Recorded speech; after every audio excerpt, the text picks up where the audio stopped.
আহারে প্রবাসীদের জীবন, তাদের কাছে ফোন দিলে এখন কেমন আছো তুমি সেটা জিজ্ঞাসা করে না, বলে শুধু তোমার ছেলের জন্য ওইটা লাগবো, তোমার মেয়ের জন্য ওইটা লাগবো, আমার জন্য এটা লাগবো, তোমার বাবা মার জন্য ওইটা লাগবো।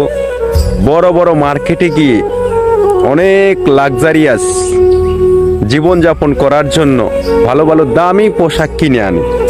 কিন্তু যেই প্রবাসী ভাইটা মাথার ঘাম পায়ে ফেলে পরিবারের জন্য উপার্জন করে দেশে টাকা পাঠায়, কিভাবে পাঠায়, পরিবার ছাড়া তার রমজান মাসের ইফতার কিভাবে করে, তার ঈদ কিভাবে কাটে, পরিবার ছাড়া কিভাবে তিনি মাসের পর মাস বছরের পর বছর একা একা খাচ্ছে।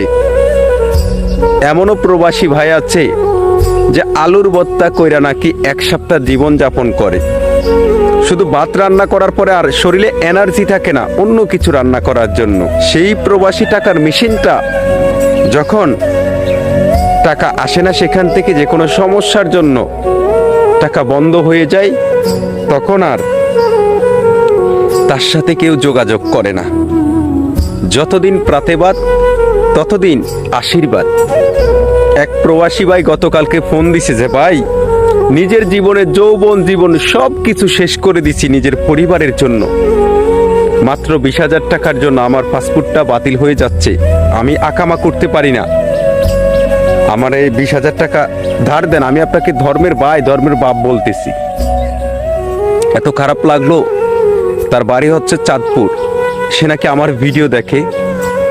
আমি তাকে সহযোগিতা করতে পারি নাই, কারণ আমার কাছে এখন একটু সমস্যার জন্য আমি পারি নাই। কারণ একটা মানুষকে চিনি না, হুট করে যখন বলে তখন আপনিও কিন্তু দিবেন না, কারণ অনেক চক্র অনেকভাবে কাজ করে। সত্য মিথ্যা যাচাই বাছাই না করে আপনি কোনটা সত্য কোনটা মিথ্যা আপনি কিভাবে বুঝবেন? কিন্তু কষ্ট লাগে। সেই প্রবাসীটা যদি সত্যি যদি তার পরিবারকে সবকিছু দেওয়ার পরও পরিবারের কাছে 20,000 টাকা মাত্র চাইছে, সবসময় তো পরিবারের কাছে পাঠায়, এখন চাইছে নেওয়ার জন্য, দিতে পারে না। আহারে প্রবাসীর জীবন, খুব কষ্ট লাগে। কষ্ট দিয়েন না প্রবাসী করে। তারা নিজের সমস্ত সবকিছু বিসর্জন দিয়ে আপনাদের জন্য পড়ে আছে দূর প্রবাসী, শুধু আপনাদেরকে একটু ভালো রাখার জন্য।